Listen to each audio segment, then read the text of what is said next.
Hello friends, एडुनामा में आपका स्वागत है।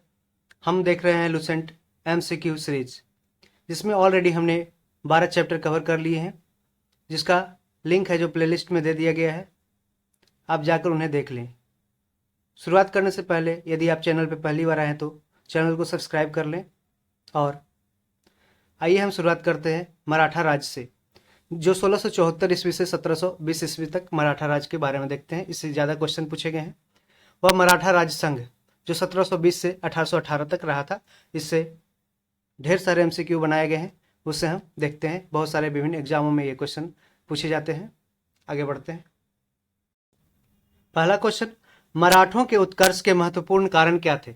मराठों के उत्कर्ष के महत्वपूर्ण कारण क्या थे, तो इसका देखना है तो महाराष्ट्र की भौगोलिक स्थिति। पहला, महाराष्ट्र की भौगोलिक स्थिति। औरंगजेब की हिंदू विरोधी नीति। हिंदू विरोधी नीति किसकी थी? औरंगजेब की। औरंगजेब की शासनकाल 1658 से लेकर 1707 तक रहा था।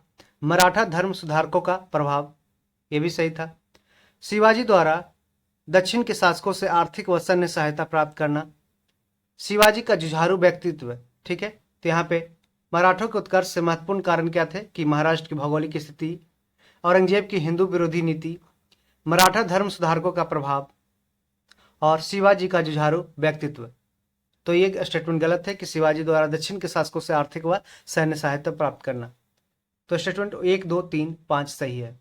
मराठों ने सर्वप्रथम किसके अधीन कार्य कर प्रशासनिक अनुभव प्राप्त किया? ये देवगिरी के यादवों के अधीन रहकर। तो मराठों ने सर्वप्रथम किसके अधीन कार्य कर प्रशासनिक अनुभव प्राप्त किया था? देवगिरी के यादवों के अधीन रहकर। मराठों के बर्गीगिरी गुरिल्ला युद्ध प्रणाली जिसे बोलते हैं या छापामार युद्ध प्रणाली बोलते हैं, ठीक है, गुण का सबसे पहले और सबसे अधिक उपयोग किसने किया था? तो ये मलिक अंबर ने किया था। मलिक अंबर, किसने? मलिक अंबर ने। ये क्वेश्चन पूछा गया है कि मराठों के बर्गीगिरी, बर्गीगिरी क्या है? ये गुरीला युद्ध है जिसमें छुप छुप कर है जो युद्ध लड़ते थे पहाड़ों में छिप के। और ये छापामार युद्ध प्रणाली गुण का सबसे पहले और सबसे अधिक उपयोग है जो मलिक अंबर के द्वारा किया गया था। निम्नलिखित में से गुरीला युद्ध का पथ प्रदर्शक कौन था? गुरीला युद्ध का पथ प्रदर्शक था शिवाजी। शिवाजी शिवाजी के प्रशासन में पेशवा कहा जाता था। किसको? प्रधानमंत्री को पेशवा कहा जाता था शिवाजी के प्रशासन में। चौथ क्या है? और याद रखिए शिवाजी की राजधानी कहाँ थी? तो ये रायगढ़। पूछा गया है कि शिवाजी की राजधानी कहाँ थी? रायगढ़। चौथ क्या था? ये पड़ोसी राज्यों पर शिवाजी द्वारा लगाया गया भूमि कर। ये चौथ क्या था? ये पड़ोसी राज्यों पर, जो आसपास के जो राज्य थे उस पर शिवाजी द्वारा लगाया गया लैंड टैक्स भूमि कर था। क्या? चौथ। मराठा राज का दूसरा संस्थापक किसे कहा जाता है? बालाजी विश्वनाथ को। मराठा राज का दूसरा संस्थापक कहा जाता है बालाजी विश्वनाथ को। निम्नलिखित यूरोपीय शक्तियों में से किसने शिवाजी को तोपें प्रदान की? तो अंग्रेज ने शिवाजी को तोप प्रदान की थी।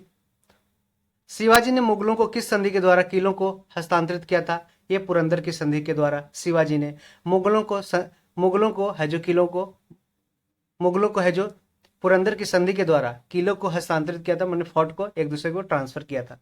शिवाजी का राज्याभिषेक कहाँ हुआ था? ये रायगढ़ में हुआ था। शिवाजी की राजधानी कहाँ था? रायगढ़ था, याद रखिएगा। किसके शासनकाल में मराठा प्रमुख संभाजी की हत्या कर दी गई थी? औरंगजेब के शासनकाल में मराठा प्रमुख संभाजी की हत्या कर दी गई थी। याद रखिए, क्वेश्चन है जो दरोगा पीटी में पूछा गया है, ठीक है। तो किसके शासनकाल में मराठा प्रमुख संभाजी की हत्या कर दी गई थी? तो औरंगजेब के शासनकाल में। शिवाजी के साम्राज्य की राजधानी कहाँ थी? ये रायगढ़ थी। पानीपत की तीसरी लड़ाई 1761 में हुई थी। किसके बीच हुई थी? ये पेशवा बाजीराव द्वितीय और अहमद शाह अब्दाली के बीच हुआ था। तो मराठे, कभी कभी पूछा जाता है कि मराठों और अफगानों के बीच है जो पानीपत की तीसरी लड़ाई 1761 में हुई थी, जिसमें अहमद शाह अब्दाली ने पेशवा बाजीराव दो को हरा दिया था। मतलब कि अफगानों ने मराठा को हरा दिया था। शिवाजी सर्वाधिक प्रभावित किससे थे? ये जीजाबाई थे। जीजाबाई कौन थे? शिवाजी की माता का नाम जीजाबाई। अष्टप्रधान मंत्री परिषद किस शासक के शासनकाल में था? शिवाजी के शासनकाल में अष्टप्रधान थे। वो क्या थे? ये मंत्री परिषद थे। तो 8 मंत्रियों का समूह अष्टप्रधान कहलाता था, जो एक मंत्री परिषद था। और जबकि कृष्णदेव राय के शासनकाल में अष्ट दिग्गज होते थे, जो 8 तेलुगु कवि के द्वारा बनाए गए समूह को अष्ट दिग्गज कहा जाता था। ये दोनों क्वेश्चन है जो पूछा गया है, बीपीएससी भी पूछा है और दरोगा एग्जाम में भी पूछा गया है। शिवाजी के राजनीतिक गुरु एवं संरक्षक कौन थे? तो दादाजी कोंडदेव। दादा कोंडदेव शिवाजी के राजनीतिक गुरु एवं संरक्षक थे। सूची 1 को सूची 2 से मिलाना है। शाहजी भोसले कौन थे? इस शिवाजी के पिता कौन थे? शाहजी भोसले। जबकि शिवाजी की माता जीजाबाई। शिवाजी के आध्यात्मिक गुरु कौन थे? ये गुरु रामदास, समर्थ रामदास। शिवाजी के आध्यात्मिक गुरु समर्थ रामदास थे। और शिवाजी के संरक्षक जो पॉलिटिकल गुरु थे वो दादाजी कोंडदेव थे। दादाजी कोंडदेव शिवाजी के संरक्षक। शिवाजी के आध्यात्मिक गुरु समर्थ रामदास। शिवाजी की माता जीजाबाई और शिवाजी के पिता थे शाहजी भोसले। शिवाजी को कर्म दर्शन का उपदेश देने वाले एवं शिवाजी के पुत्र संभाजी को मराठों को संगठित करने और महाराष्ट्र धर्म को प्रचारित करने का उपदेश देने वाले मराठा संत कौन थे? समर्थ रामदास थे। तो शिवाजी को कर्म दर्शन का उपदेश देने वाले एवं शिवाजी के पुत्र कौन थे? शिवाजी के पुत्र संभाजी को मराठों को संगठित करने और महाराष्ट्र धर्म को प्रचारित करने का उपदेश देने वाले मराठा संत थे समर्थ रामदास। दासबोध के रचनाकार कौन है? दासबोध के रचनाकार समर्थ रामदास है। दासबोध के रचनाकार समर्थ रामदास। लॉर्ड वेलेस्ली की सहायक संधि सब्सिडियरी अलायंस को स्वीकार करने वाला पहला मराठा सरदार था पेशवा बाजीराव द्वितीय। पेशवा बाजीराव द्वितीय लॉर्ड वेलेस्ली की सहायक संधि को स्वीकार करने वाला पहला मराठा सरदार था। ठीक है। सरंजामी प्रथा किससे संबंधित था? यह मराठा भू राजस्व व्यवस्था से सरंजामी प्रथा संबंधित थी। ये याद रखिएगा, क्वेश्चन है जो पूछा जाता है। सरंजामी प्रथा है जो किससे संबंधित है? तो मराठा लैंड रेवेन्यू सिस्टम से संबंधित है। वह कौन सेना नायक था जिसे बीजापुर के सुल्तान ने 1659 में शिवाजी को जिंदा या मुर्दा पकड़कर लाने के लिए भेजा था? अफजल खान को। तो वह अफजल खान कौन था? ये अफजल खान सेना नायक था जिसे बीजापुर के सुल्तान ने 1659 में, कब? 1659 में शिवाजी को जिंदा या मुर्दा पकड़कर लाने के लिए भेजा था। कहाँ का सुल्तान? बीजापुर का। शिवाजी मुगलों की कैद से भागने के समय कौन से नगर में कैद थे? ये आगरा में कैद थे, आगरा में। ग्वालियर राज्य की स्थापना किसने की थी? जीवाजी राव सिंधिया ने ग्वालियर राज्य की स्थापना की। जीवाजी राव सिंधिया। एक इतिहासकार ने पानीपत की तीसरी लड़ाई को स्वयं देखा, वह कौन था? काशीराज पंडित। काशीराज पंडित है जो पानीपत की तीसरी लड़ाई को स्वयं अपनी आंखों से देखा था। और ये कब हुआ था? ये 1761 में अफगानों व मराठों के बीच हुआ था। ठीक है, जिसमें अफगानों ने मराठों को बुरी तरह से पराजित किया था। और इस तरीके से मराठों का जो भारत को एकीकृत कर जीतने का जो सपना था वो टूट गया था।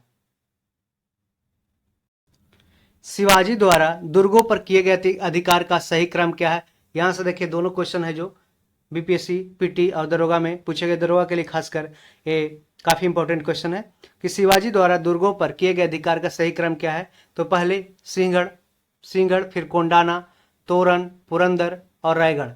तो शिवाजी द्वारा दुर्गों पर मैंने फोर्ट पे किए गए अधिकार का सही क्रम है सबसे पहले सिंहगढ़, या जिसे कोंडाना भी बोलते हैं, सिंहगढ़, तोरन, फिर पुरंदर, फिर रायगढ़, सबसे अंत में रायगढ़ पे अधिकार किया था। तो ये सीरीज है, इसको सही क्रम में सजाना है, इसको याद रखिएगा। सिंहगढ़, कोंडाना, फिर तोरन, फिर पुरंदर, फिर रायगढ़। अब सुमेलित करना है कि घटना कब हुआ और किस वर्ष हुआ था। तो बीजापुर के सरदार अफजल खान की हत्या हुई थी 1659 में। और क्योंकि बीजापुर के सरदार अफजल खान की हत्या इसलिए हुई थी क्योंकि 1659 में ये शिवाजी को पकड़ने आए थे जिंदा या मुर्दा। दक्कन के मुगल सूबेदार शाइस्ता खान पर पूना में हमला 1663 में हुआ था। दक्कन के मुगल सूबेदार शाइस्ता खान पर पुणे में हमला कब हुआ था? 1663 में। सूरत की प्रथम लूट, ये क्वेश्चन पूछा गया कि 1664 में सूरत की प्रथम लूट हुई थी और दूसरी लूट हुई थी 1670 ईस्वी में। किसके द्वारा? ये शिवाजी के द्वारा लूट की गई थी सूरत को। सूरत की प्रथम लूट हुई थी 1664 में और सूरत की दूसरी लूट 1670 में। दक्कन के मुगल सूबेदार शाइस्ता खान पर पुणे में हमला हुआ था 1663 में और बीजापुर के सरदार अफजल खान की हत्या 1659 में शिवाजी के द्वारा की गई थी। शिवाजी का जन्म कहाँ हुआ था? यह शिवनेर के दुर्ग में हुआ था। शिवाजी का जन्म कहाँ हुआ था? शिवनेर के दुर्ग में हुआ था। शिवनेर के दुर्ग में याद रखिएगा, जबकि रायगढ़ इसकी शिवाजी का राजधानी था। शिवाजी औरंगजेब के आगरा दरबार में कब उपस्थित हुए थे? 1666 ईस्वी में। शिवाजी औरंगजेब के आगरा दरबार में कब उपस्थित हुए? 1666 में। और याद रखिएगा 1666 सिख संप्रदाय के लिए बहुत ही एक महत्वपूर्ण दिवस है, ईस्वी है, क्योंकि 1666 में सिख धर्म के 10वें गुरु गोविंद सिंह का जन्म है, जो पटना सिटी में 1666 को 22 दिसंबर 1666 को इनका जन्म हुआ था। संभाजी के बाद मराठा शासन को निम्नलिखित में किसने सरल और कारगर बनाया? बालाजी विश्वनाथ ने। संभाजी के बाद शिवाजी के पुत्र कौन थे? संभाजी। और संभाजी के बाद मराठा शासन को बालाजी विश्वनाथ ने सरल और कारगर बनाया था। तो याद रखिएगा शिवाजी है जो औरंगजेब के किसके, औरंगजेब के समय थे शिवाजी। शिवाजी औरंगजेब के आगरा दरबार में कब उपस्थित हुए, 1666 में। शिवाजी के अष्टप्रधान का जो सदस्य विदेशी मामलों की देखरेख करता था वह क्या था, तो अष्टप्रधान पहले याद रखेगा, यह अष्टप्रधान 8 मंत्रियों का मंत्रिपरिषद था शिवाजी के समय में। और ये जो सुमंत था वो विदेशी मामलों की देखरेख करता था, सुमंत माने एक्सटर्नल फॉरेन अफेयर्स मिनिस्टर था, ठीक है। और पेशवा क्या था, ये पेशवा प्रधानमंत्री था, ठीक है। शिवाजी को राजा की उपाधि किसने प्रदान की थी, औरंगजेब ने शिवाजी को राजा की उपाधि प्रदान की थी। शिवाजी ने कब छत्रपति की उपाधि धारण कर अपना राज्याभिषेक करवाया था, जून 1674 में। याद रखिएगा क्वेश्चन कई बार पूछा गया है कि शिवाजी ने कब छत्रपति की उपाधि धारण कर अपना राज्याभिषेक करवाया था, जून 1674 में। 1674 याद रखिएगा। काशी के किस प्रसिद्ध विद्वान ने शिवाजी का राज्याभिषेक करवाया था, श्री विश्वेश्वर जी गंगा भट्ट। गंगा भट्ट याद रखिएगा, कहाँ का ये, काशी के, काशी में गंगा बहती है तो गंगा भट्ट बस याद रखिएगा। काशी के गंगा भट्ट विद्वान ने शिवाजी का राज्याभिषेक करवाया था, कहाँ पे, ये जून 1674 में करवाया था छत्रपति की, ठीक है, धारण कर, ठीक है, शिवाजी ने। अपने राज्याभिषेक के उपलक्ष्य में शिवाजी ने क्या नहीं किया, इसको देखते हैं। तो अपने एक मुहर बनवाई, ठीक है, अपनी एक मुहर बनवाई, एक नया संवत चलाया, क्षत्रिय कुलवत्समा, क्षत्रिय परिवारों का आभूषण एवं हृदय हैंदबर्ध मोद्धारक, हिंदू धर्म का उद्धारक की उपाधि धारण की। तो अपने राज्याभिषेक के उपलक्ष्य में शिवाजी ने क्या नहीं किया, तो सभी प्रकार के कर हटा लिए, ऐसा नहीं था, ठीक है। शिवाजी ने सभी प्रकार के कर नहीं हटाए थे, जबकि चौथा सादस्य मुखी कर है जो लागू था। और एक अपनी मुहर बनवाई थी शिवाजी ने, एक नया संवत चलाया था, और क्षत्रिय कुलवत समान, क्षत्रिय परिवारों का आभूषण एवं हैंद बद्धमोद्धारक, हिंदू धर्म का उद्धारक की उपाधि धारण की थी। किसने, तो याद रखिएगा क्षत्रिय कुलवतम समा और हैंद बद्धमोद्धारक की उपाधि किसने धारण की थी, शिवाजी ने, ठीक है। याद रखिएगा, ये पूछा जा सकता है। शिवाजी का अंतिम सैन्य अभियान कहाँ था, ये कर्नाटक अभियान जो था वो शिवाजी का अंतिम सैन्य अभियान था। अंतिम सैन्य अभियान शिवाजी का कहाँ था, कर्नाटक अभियान। शिवाजी को पहाड़ी चूहा व साहसी डाकू की संज्ञा किसने दी है, तो ये औरंगजेब ने शिवाजी को पहाड़ी चूहा व साहसी डाकू के साथ साथ राजा की उपाधि भी दी है। शिवाजी को औरंगजेब द्वारा पहाड़ी चूहा व साहसी डाकू की संज्ञा दी है, क्योंकि ये पहाड़ी चूहा इसलिए बोला क्योंकि ये जो छापेमार युद्ध की पद्धति अपनाते थे शिवाजी, जैसे कि गोरिल्ला युद्ध ये कहलाता था, गोरिल्ला युद्ध। ये शिवाजी है जो इसके प्रमुख देन रहा है, शिवाजी का छापामार युद्ध में। शिवाजी के समय में अष्टप्रधान किसे कहा जाता था, 8 मंत्रियों की एक परिषद थी, उसको अष्टप्रधान कहा जाता था। जबकि अष्ट दिग्गज है जो कृष्णदेव राय के शासनकाल में था, जो 8 तेलुगु कवियों का एक समूह था। और नवरत्न याद रखिएगा, ये अकबर के शासनकाल में नवरत्न रहते थे, और चंद्रगुप्त विक्रमादित्य के भी दरबार में नवरत्न रहते थे, जो 9 दरबारी कवि थे जो मुख पद पे रहते थे। अष्टप्रधान के सदस्य देखते हैं उसका अर्थ क्या था, ये देखते हैं। तो मजूमदार, ये देखिए क्वेश्चन है जो पूछा गया है कि मजूमदार या अमात्य, ये वित्त एवं राजस्व मंत्री थे। मजूमदार या अमात्य ये क्या थे, ये वित्त एवं राजस्व मंत्री, फाइनेंस एंड रेवेन्यू मिनिस्टर कौन थे, ये मजूमदार जिसे बोलते थे या अमात्य बोलते थे। बकियानवीस या मंत्री, ये गृह मंत्री होते थे। बाकियानवीस या मंत्री जिसे गृह मंत्री बोलते थे। सुमंत या दबीर है जो विदेश मंत्री कहलाते थे। सुमंत याद रखिएगा, सुमंत या दबीर जो विदेश मंत्री कहलाते थे। सुरनीस या सचिव जो शाही पत्र विभाग का प्रधान होता था। कौन, सुरनीस सचिव है जो शाही पत्र जो आता था उसका विभाग होता था, उसके प्रधान रहता। जो शाही पत्र विभाग था उसका प्रधान सुरनीस या सचिव थे। तो याद रखिएगा मजूमदार या अमात्य कौन था, वित्त एवं राजस्व मंत्री। बाक्यानवीस या मंत्री जो गृह मंत्री थे। सुमंत या दबीर विदेश मंत्री थे। और सुरनीस सचिव ये शाही पत्र विभाग का प्रधान थे। सर ए नौबत का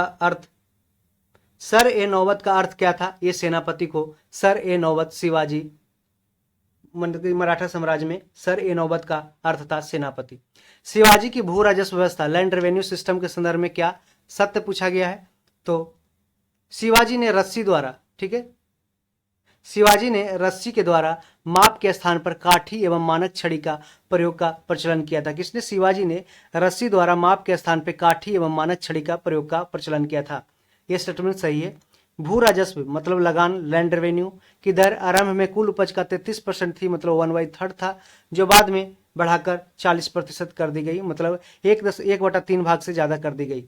तो भू राजस्व की दर आरंभ में कुल उपज का कितना था? 33% था, जो बाद में बढ़ाकर 40% कर दिया गया। यह स्टेटमेंट सही है।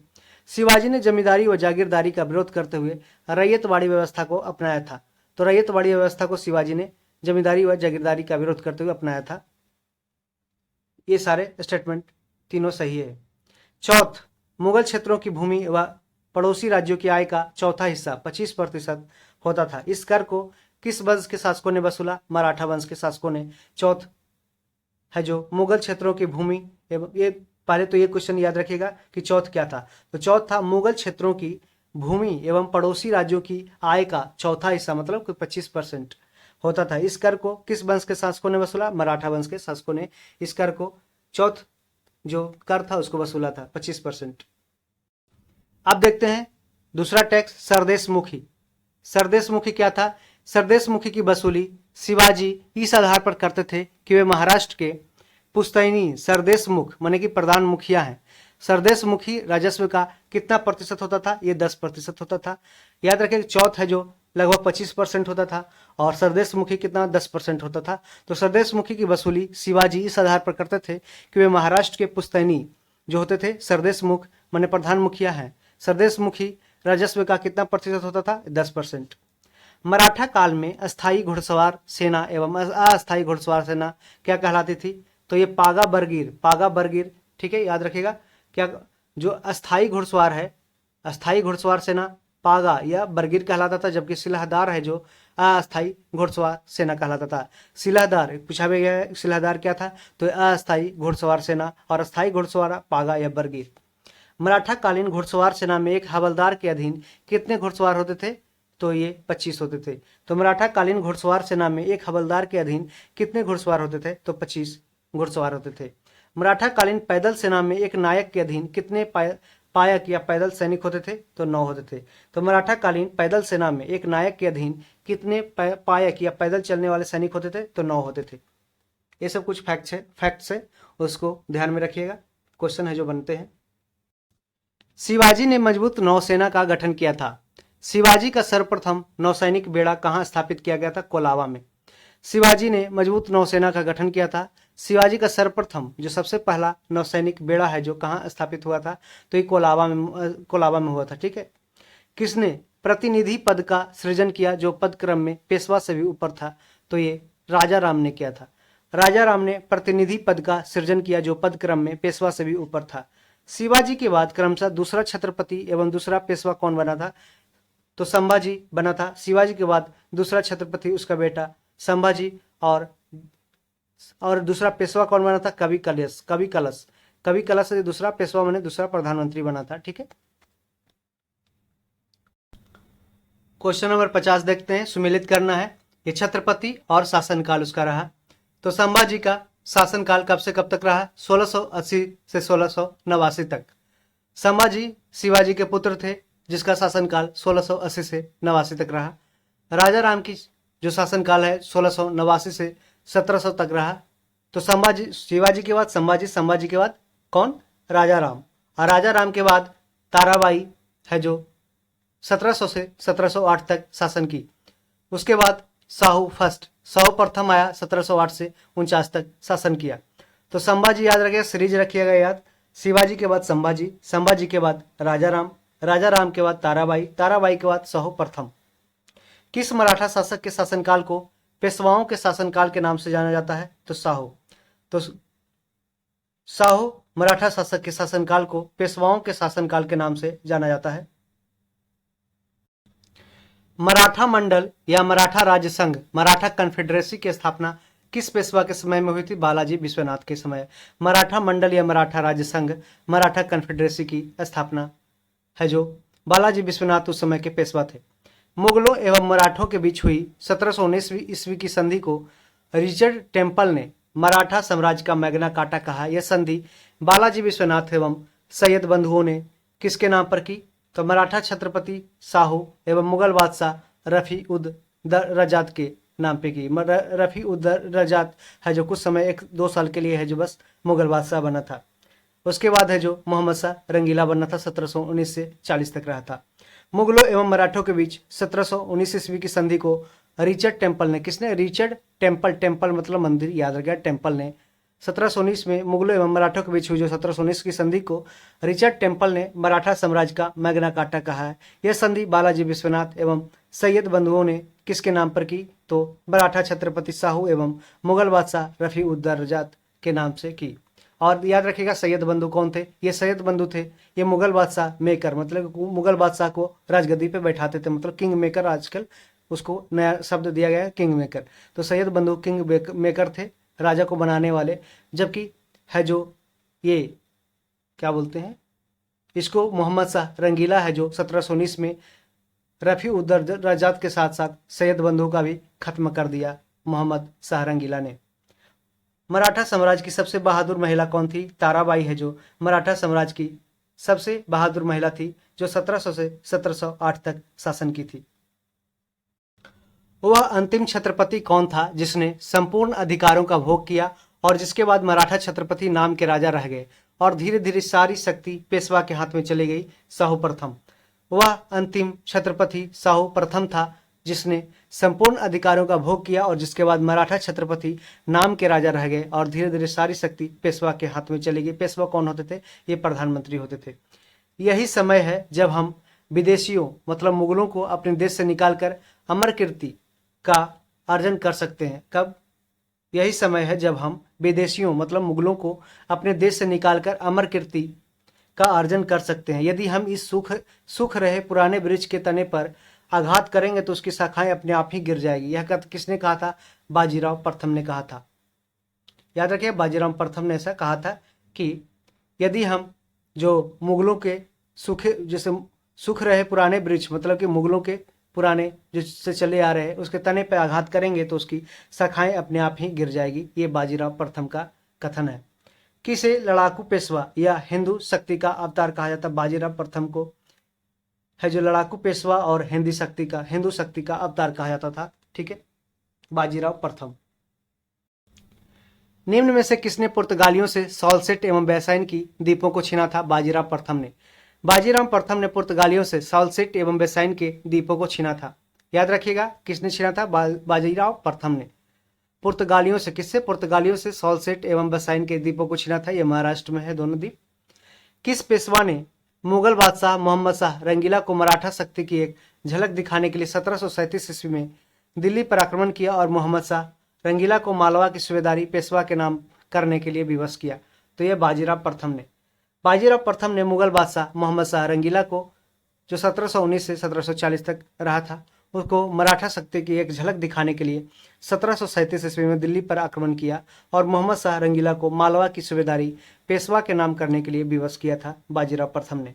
किसके समय में मराठा शक्ति अपने चरम उत्कर्ष पे पहुंची थी और तथा साथ ही मराठा शक्ति का पतन भी आरंभ हुआ था? तो ये बालाजी बाजीराव के समय मराठा शक्ति अपने चरम उत्कर्ष पे पहुंची थी तथा साथ ही मराठा शक्ति का पतन भी आरंभ हो गया था बाजीराव के साथ के जाने के बाद ही।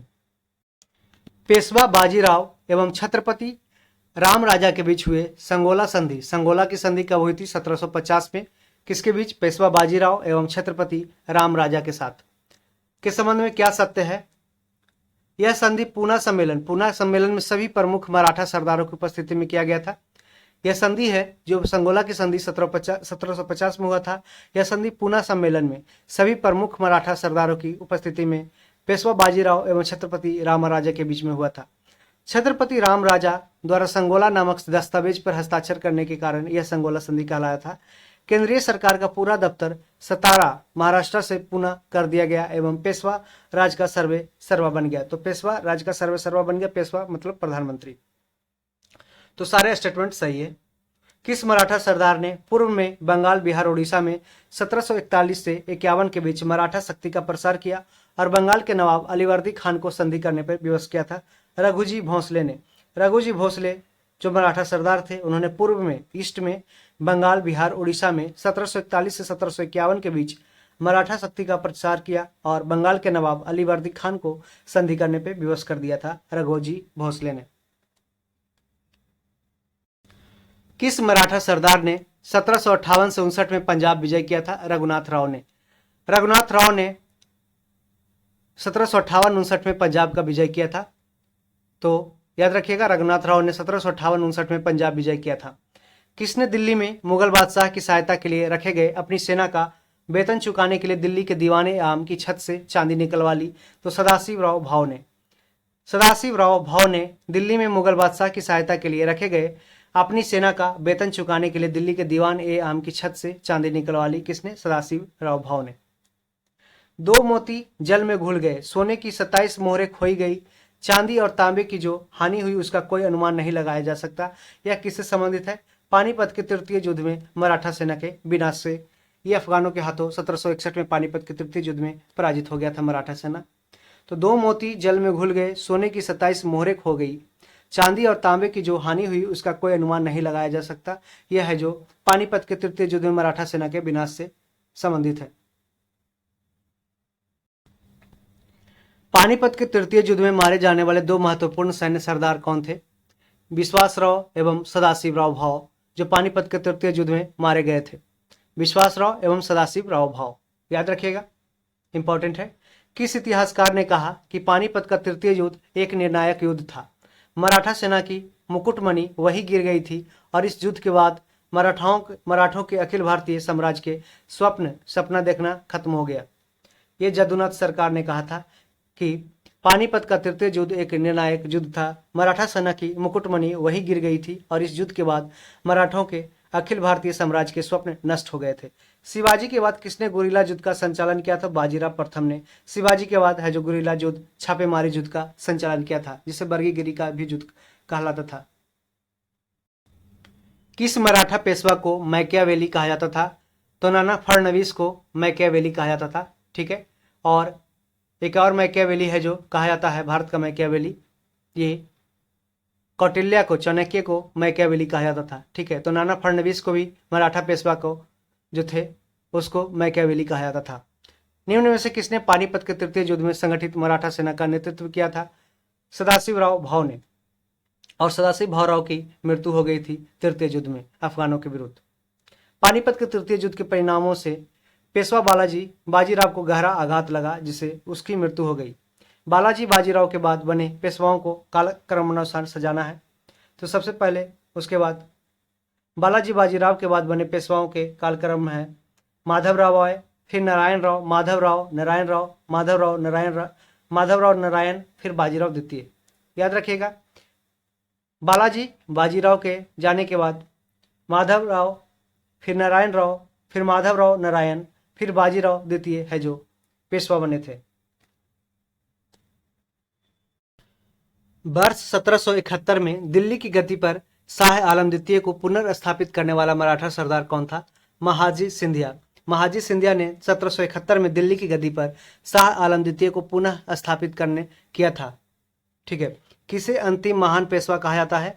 ये माधवराव को अंतिम महान पेशवा कहा जाता है, माधवराव को। किस पेशवा के अबोध होने के कारण मराठा राज की देखरेख बड़ा भाई माने 12 भाई नाम की 12 सदस्यों की एक परिषद करती थी? माधवराव नारायण। माधवराव नारायण पेशवा के अबोध होने के कारण मराठा राज की देखरेख है जो बड़ा भाई माने 12 भाई नाम की 12 सदस्यों की एक परिषद करती थी। तो याद रखिएगा, बड़ा भाई माने 12 भाई, 12 मतलब 12 सदस्य, उसकी एक परिषद किसके समय थी? ये माधवराव नारायण के समय। याद रखिएगा, पूछा जा सकता है। किसके शासनकाल में प्रथम आंग्ल मराठा युद्ध 1775 से 82 के बीच में हुआ था? ये माधवराव नारायण के समय हुआ था। ठीक है, तो माधवराव नारायण के शासनकाल में प्रथम आंग्ल मराठा युद्ध 1775 से 82 में हुआ था। द्वितीय आंग्ल मराठा युद्ध एवं तृतीय आंग्ल मराठा युद्ध के समय मराठा पेशवा कौन था? ये बाजीराव द्वितीय था। द्वितीय आंग्ल मराठा युद्ध एवं तृतीय आंग्ल मराठा युद्ध के समय बाजीराव द्वितीय मराठा पेशवा था। मराठा साम्राज्य का अंतिम पेशवा कौन था? ये बाजीराव द्वितीय है जो मराठा साम्राज्य का अंतिम पेशवा था। अब सुमेलित करना है संधि का नाम और वर्ष। सूरत की संधि कब हुआ था, ये देखिए दरोगा, पिट्टी और बीपीएससी के लिए बहुत काफी इंपॉर्टेंट है, तो इसको ध्यान रखिएगा कि सूरत की संधि कब हुई थी। ये 1775 में सूरत की संधि हुई थी। पुरंदर की संधि है जो 1776 में हुआ था। बड़गांव की संधि 1779 और सालवाई की संधि बार बार पूछा गया है, ये 1782 में हुआ था। तो याद रखिएगा सूरत की संधि 1775 में, पुरंदर की संधि 1776 में। पहले सूरत की संधि, फिर पुरंदर की संधि 1776, बड़गांव की संधि 1779 और सालवाई की संधि 1782 में हुआ था। संधि का नाम है और कब हुआ था ये मिलान करना है। देवगांव की संधि है जो 1803 में हुआ था। देवगांव की संधि कब हुआ था, 1803 ईस्वी में। सुरजी अर्जुन गांव की संधि है जो 1803 में, और राजपुर घाट की संधि है जो 1805 ईस्वी में हुआ था। तो याद रखिएगा देवगांव की संधि कब हुआ था, 1803 में। सुरजी अर्जुन गांव की संधि 1803 में, और राजपुर घाट की संधि 1805 में। ये क्वेश्चन है जो पूछे जाते हैं, इसको ध्यान रखिएगा। तृतीय आंग्ल मराठा युद्ध जो 1817 से 18 के दौरान हुई सबसे अंतिम संधि थी कौन, ये कानपुर की संधि। तो तृतीय आंग्ल मराठा युद्ध 1817 से 18 के बीच हुए थी, उसके दौरान हुई सबसे अंतिम संधि थी कानपुर की संधि। कानपुर की संधि। मराठा सचिवालय कहलाता था क्या, ये फाद कहलाता था। क्वेश्चन ऐसे बनते हैं। तो मराठा सचिवालय कहलाता था, जो मराठा का सेक्रेटेरिएट है वो कहलाता था फाद। फाद। तृतीय आंग्ल मराठा युद्ध जो कि अंग्रेजों एवं मराठों के बीच अंतिम युद्ध था, ठीक है, ये 1817-18 के बीच में हुआ था। कि इसके क्या परिणाम हुआ था ये देखते हैं। तो पेशवा का पद समाप्त कर दिया गया एवं बाजीराव द्वितीय को पेंशन याफ्ता बनाकर बिठूर, कानपुर के निकट बिठूर में रहने के लिए भेज दिया गया। ठीक है, याद रखिएगा कि पेशवा का पद समाप्त कर दिया गया एवं बाजीराव द्वितीय को पेंशन युक्त बनाकर बिठूर, मतलब कहाँ, कानपुर के निकट बिठूर में रहने के लिए भेज दिया गया। यह स्टेटमेंट सही है। आगे देखते हैं। पेशवा के प्रदेश पूना को अंग्रेजी राज्य में मिला लिया गया। तो पेशवा के प्रदेश पूना था, उसको अंग्रेजी राज्य में मिला लिया गया। स्टेटमेंट सही है। अन्य छोटे छोटे मराठा राज कंपनी के अधीनस्थ हो गए। तो जो अन्य छोटे छोटे मराठा राज थे वो कंपनी के अधीनस्थ हो गए, कंपनी के अंदर शामिल हो गए। किस मराठा सरदार ने सेना का गठन है जो यूरोपीय ढंग से किया था, महाजी सिंधिया ने। महाजी सिंधिया ने है जो सेना का गठन है जो यूरोपीय ढंग से किया था। अब मिलान करना है राज्य क्षेत्र और संस्थापक। तो बड़ौदा के संस्थापक कौन थे, गायकवाड़ थे। इंदौर के होलकर, नागपुर के भोंसले और ग्वालियर के सिंधिया थे। तो याद रखिएगा, ये मिलान करने के लिए कई बार पूछा गया क्वेश्चन है कि बड़ौदा के संस्थापक कौन थे, गायकवाड़। इंदौर के होलकर, नागपुर के भोंसले, ग्वालियर के सिंधिया। ठीक है। किसने कहा है कि मराठों का उदय आकस्मिक अग्निकांड की भांति हुआ था। ग्रांट डफ ने कहा है कि मराठों का उदय है जो आकस्मिक अग्निकांड की भांति हुआ था। ग्रांट डफ ने, याद रखिएगा, ग्रांट डफ ने कहा है कि मराठों का जो उदय है वो आकस्मिक अग्निकांड की भांति हुआ है। 1775 से 1782 के बीच प्रथम आंग्ल मराठा युद्ध का निम्नलिखित में से कौन सा एक परिणाम था। ये ब्रिटिश युद्ध जीत गए। ठीक है, कौन सा परिणाम था, इसमें किसी भी पक्ष की जीत नहीं हुई थी। ठीक है, मराठा भी नहीं जीते थे, ना ही ब्रिटिश जीते थे, तो किसी भी पक्ष की जीत नहीं हुई थी। यह स्टेटमेंट सही है। इससे हैदर अली को शक्ति जुटाने में मदद मिली क्योंकि ब्रिटिश और मराठा आपसी युद्ध में लग गए थे, ऐसा नहीं था। तो 1775 से 82 के बीच प्रथम आंग्ल मराठा युद्ध का है जो एक परिणाम था कि किसी भी पक्ष की जीत नहीं हुई। अहमद शाह अब्दाली के भारत पर आक्रमण और पानीपत की तीसरी लड़ाई लड़ने का तत्कालिक कारण क्या था कि वह मराठों द्वारा लाहौर से अपने वाइसराय तैमूर शाह के निष्कासन का बदला लेना चाहता था। तो याद रखिएगा कि अहमद शाह अब्दाली के भारत पर आक्रमण और पानीपत की तीसरी लड़ाई 1761 में लड़ने का तत्कालिक कारण क्या था। तत्कालिक पूछ रहा है, तो कि वह मराठों द्वारा लाहौर से अपने वाइसराय, उसका वाइसराय कौन था, तैमूर शाह, उसके निष्कासन का बदला लेना चाहता था लाहौर। अब देखते हैं आगे। औरंगजेब की मृत्यु के समय मराठा नेतृत्व किसके हाथों में था। ये औरंगजेब के मृत्यु के समय मराठा नेतृत्व है जो ताराबाई के हाथों में था। ताराबाई का 1700 से लेकर 1708 तक उसका शासनकाल रहा और औरंगजेब का 1708 में मृत्यु, 1707 में 1658 से 1707 तक शासनकाल रहा और 1707 में औरंगजेब की मृत्यु हो गई। तो याद रखिएगा उसके नेतृत्व में ताराबाई है जो उस समय के मराठा का नेतृत्व कर रहे थे।